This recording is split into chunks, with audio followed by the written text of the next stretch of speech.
Nahuli na, pirma na bunyag Jis Escudero. Umami na kamera na taranta, Aimee bumaliktad, tinapos BBM. Siyempre itong balitang ating matutunghayan ngayon ay nagmula kay Banat Kapanig TV at ito po ang inyong lingkod na si BT na magbibigay ng reaksyon at komento dito sa video na ating matutunghayan ngayon. At huwag na natin pagtagalin at sabay-sabay na nating panoorin ang laman ng video na hatid sa atin ni Banat Kapanig TV at bibigyan natin ng reaksyon ng balitang ito. Pasok! Ito ang breaking news ngayon. Viral ngayon sa mundo ng social media. Sadya di mo nang walang baho ang hindi aalingasaw at walang sikretong hindi mabubunyag. Attorney Vic Rodriguez question kung sino ang bubuno sa mga blangkong pahina na ang item sa bicameral conference report ng 2025 national budget. Pangulong Bongbong Marcos tinawag na sinungaling ang dating Pangulong Rodrigo Duterte. Ngunit Senator Aimee Marcos pinatutuhanan na may mga blankong item sa 2025 bicameral conference report budget. Nako ha? Ang daming nagpapatunay na talagang may blanko talaga. Ano ba naman kasi ang blankong yan usong-uso ngayon? Diba? Una, pinatunayan ni Raul Manuel. Ngayon naman si Senator Aimee. Marami pa tayo. Parang may mga nadidinig pa ako na ibang nagpapatunay na meron talagang mga blanko-blanko na yan. Ano ba yung mga blanko-blanko na yan? Grabe, no? Totoo kaya ito mga kapanig? Ating alamin sa bidyong ito. Pero bago tayo magpatuloy mga kapanig, kung bago ka pa lamang sa aming channel, ay huwag kalimutang mag-like, subscribe at i-click ang notification bell para mas maging updated ka pa lalo sa lahat pa ng mga bagong videos na i-upload namin. At yun na nga mga kapanig, matapos mabunyag ang di umanay mas maraming impormasyon hinggil sa umanay blankong mga items sa bicameral conference committee report ng 2025 national budget. Hinamon ang Kongreso at Malacanang ng dating Executive Secretary at dating matalik na kaibigan ni Pangulong Bongbong Marcos na si Attorney Vic Rodriguez na itigil na ang pambubudol sa sambayan ng Pilipino. Ako talagang si Attorney Vic, no? Wala na talaga, no? Talagang parang nagsulian na sila ng kandila ni BBM. Parang na, tablahan na tayong dalawa. Talagang galit-galit na. Diba?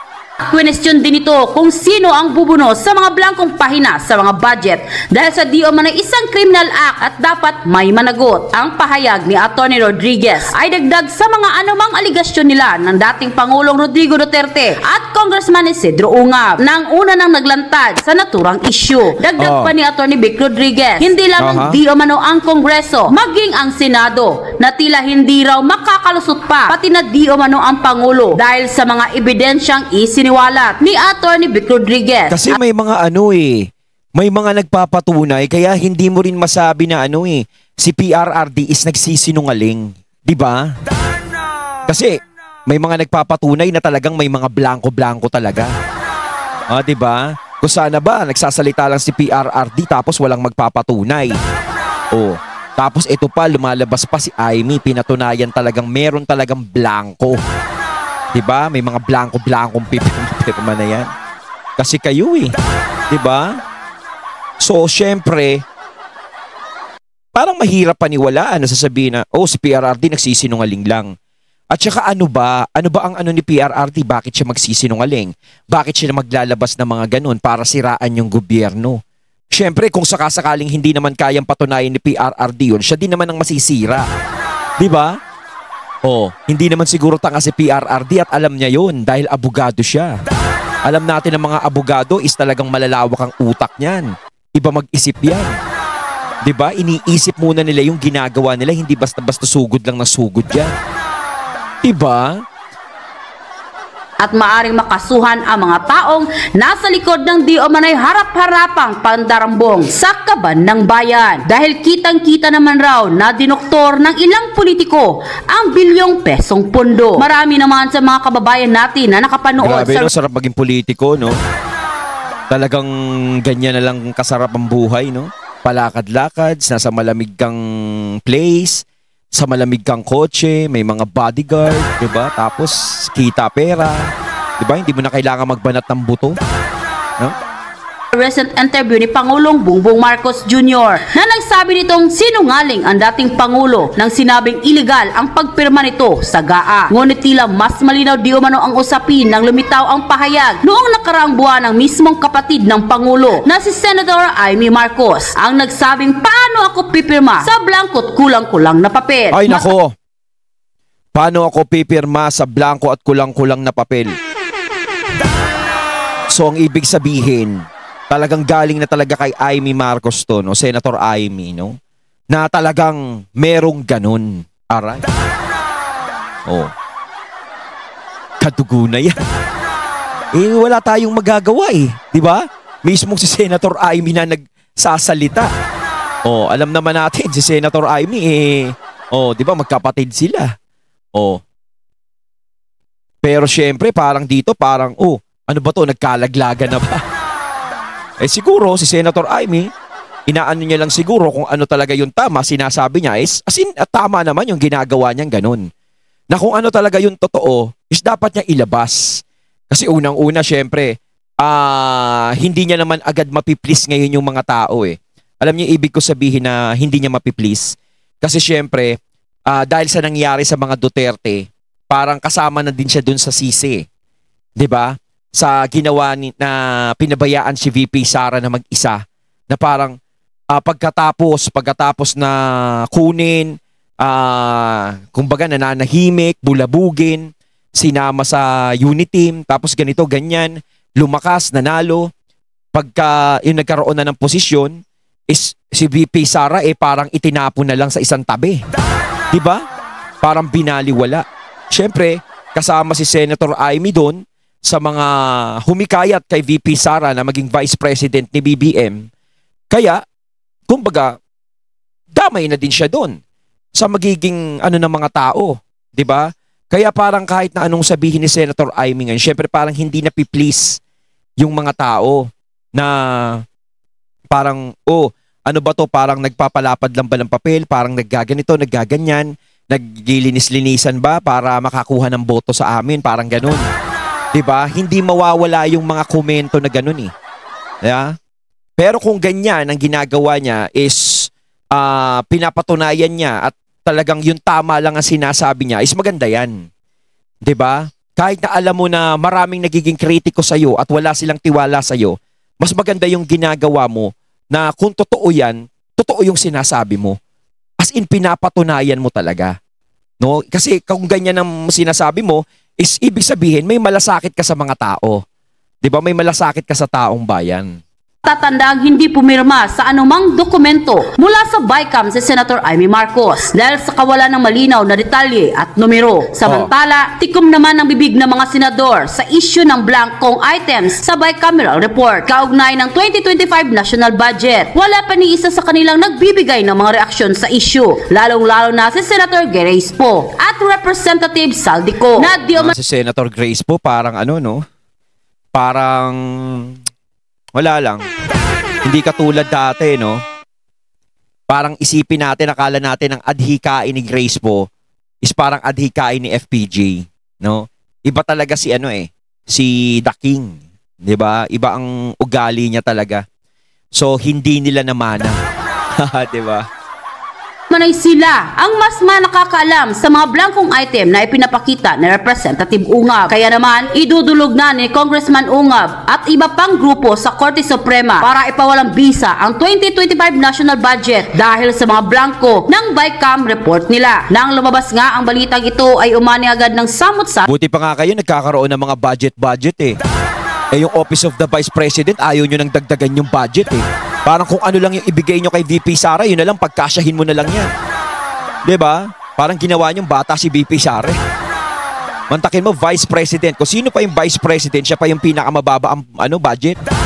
'Di ba? Samantalang alam naman natin, ang Office of the Vice President is lapitin ng mga humihingi ng tulong yan. 'Di ba? Tapos siya pa yung mababa ang budget. aring komento mula sa marami sa ating mga kababayan na kung saan ay marami nga sa kanila ngayon ang hindi napigilan ng kanilang sarili na maglabas ng kanilang hinaing at komento sa mundo ng social media. Ayan. At ayon pa sa kanila sa mga kinaukulan at tulad kong mga taong may malasakit sa ating bayan. Sana lumabas na tayo para ipaglaban ang ating karapatan bilang matuwid na mamamayan. Kaya sana sumama na tayong lahat sa pagbabago sa ating bayan. People power na dapat, naghihintay na ang marami at sana yung mga tutulog-tulog ay magising na para makaahon tayo sa kahirapan. Ayan, talagang marami talagang nananawagan ng people power na ngayon. No, para syempre, nakikiramdam pa yung karamihan yan eh. No? Nakikiramdam pa yan. Pero talagang yung rally ng INC, parang sinimulan na nila eh.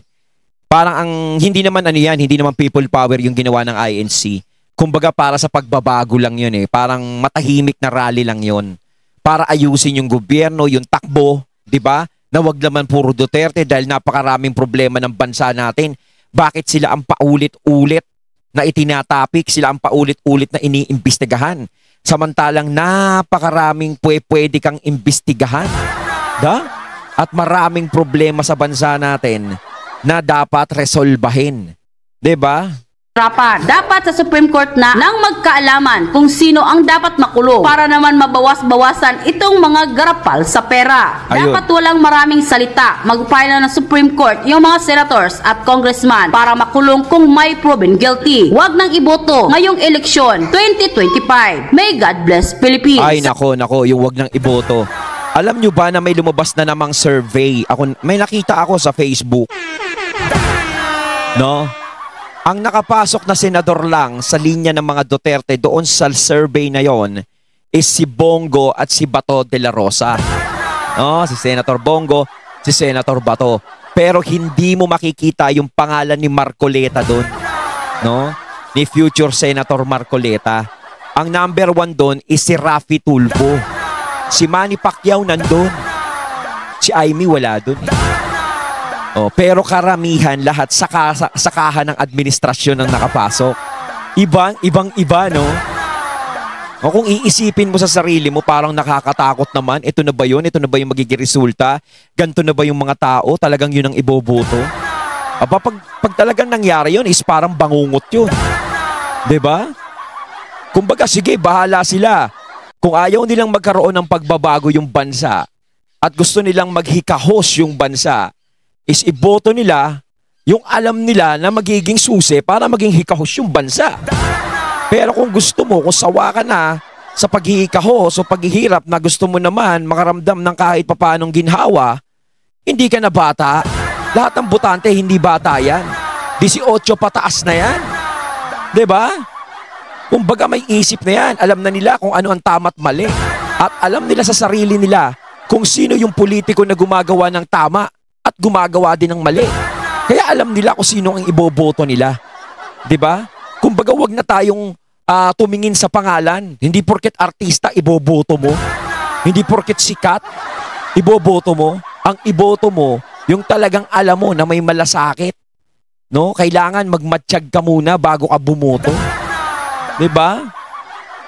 Sana ang mga matuwid na titira sa Senate at Congress, tumayo kayo at mag-file kayo ng impeachment complaint kay BBM. Di makaahon ng bansa sa kahirapan kung kayo'y nakikinig lang at takot sa sarili nyo. Be strong kayo at ipaubaya sa Diyos ang gawin nyo. End quote. Ito ang tinaguriang... Ayon, syempre, bago natin simulan ang video ito at bigyan ng reaksyon, nais ko nga pala magbigay ng credits kay Sir Ted Filon na yan. Syempre, idol natin yan, mga katunay. Pagpatuloy natin. Corrupt na budget. Sa kasaysayan po ng Pilipinas, ito po yung pinakakinatay na pambansang budget. Sa kasaysayan po ng Kongreso ng Pilipinas, ito ho mga kapatid, ang nagsayang ng napakaraming oras at panahon at pera ng bayan dahil yung NEP, yung pinanggagalingan ng lahat ng ito, National Expenditure Program, na pinaghihirapan po yan ng napakaraming taong gobyerno pagdating doon sa kanila, kunwari at approve ito, hindi ito, bawas dito, etc. Pagdating doon, yun na lamang small committee na yan na hindi mo alam kung sino yung mga yan na hindi ang nagdesisyon para po katayin ang pambansang budget na ngayon. Eto na po yung presidente, sinasabi niya, nahihirapan akong ayusin ito. Diba na pinirmahan din po naman niya? Nahihirapan na ayusin yung problema samantalang siya din ang gumawa ng problema, no? Kasi syempre, kung may pipirmahan kang blanco, gaya ng ginawa nila Senator Amy, may pipirmahan ka blanco. Syempre pipirmahan mo, ba't ko pipirmahan to? Blanco to, ano nakalagay dito? Alam mo yun. Syempre kung may pinag-aralan ka hindi ka naman magiging di ba? Hindi ka naman magiging politiko, hindi ka naman magiging presidente. Lalo't-lalo na't kilala ka. Kung hindi mo pinag-aaralan lahat ng mga pipirmahan mo. Di ba? Malay mo may pulis na humuli sa'yo. Tapos hinuli ka, dilala ka sa presinto. Wala ka namang ginagawang masama, napagbintangan ka. Tapos may pinapipirma sila sa'yo. Bakit mo pipirmahan? Kung makikita mo yung pinapipirmahan nila sa'yo, blanco. Di ba? O kaya, may kukunin kang mana. Bakit mo pipirmahan? Kunwari, may papipirmahan ng mana, ganito, mamanahin mo. Ano ba to? Parang mamanahin. Yung mamanahin ng Tapos may papipirmahan sa'yo. Blanco, para sa pelikula, yung kay Sharon Cuneta. Di ba? Si Edu yung gumanap na kapatid ni Sharon. Tapos pinapipirmahan ata sa nanay ni Sharon Cuneta. Yung dokumento, blanco. Di ba? So syempre, kapag pinirmahan mo yung blanco, malaya ka nang ilagay kahit ano gusto mong ilagay doon. Ngayon, kung budget yung nakasaad doon sa blankong yun, kahit 1 trilyon kaya mo ilagay doon.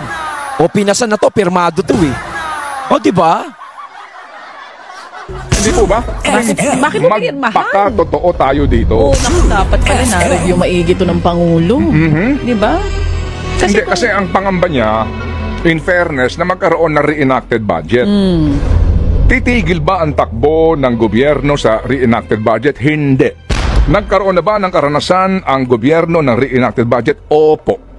Panahon po ni Gloria Macapagal Arroyo. At 2 yata yung reenacted budget. Tuwan-tuwa nga sila Opo. Masama lang po ang indikasyon yan sa ating mga investors, sa mga, alam niyo na, yung mga nagbibigay po ng rating sa atin, etc. Pero, yung reenacted budget na yan, hindi tatagal yan. Kasi maaari naman talagang muli, kung ito po mga kapatid ay kinatay-katay, ibalik sa kanila, mag-session kayo, mag-special session kayo, ayusin nyo, balik nyo sa akin ng Pebrero. Hindi humamamatay ang mga Pilipino. Hindi ba?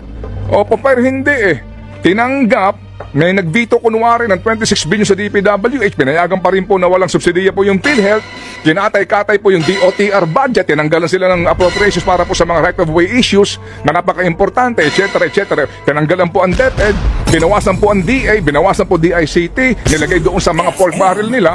So mga kapatid, eventually... Grabe, no? Parang nangyari talaga yung katay-katay na sinasabi ni Sir Ted, no? Parang Diba? Lahat binabawasan. Grabe. Nangyari nga dito, dismayado ang presidente pero inaprubahan niya pa rin. Ayon, natating natunghayan ng video na nagmula kay Banat Kapanig TV. At syempre natunghayan natin kanina yung video yun na binigyan natin ng reaksyon, walang iba kundi si Sir Ted Filon. Kayo mga katunay, anong masasabi niyo tungkol dito? Comment lang po kayo sa comment box. So once again, I'm BT and I'm out. Peace.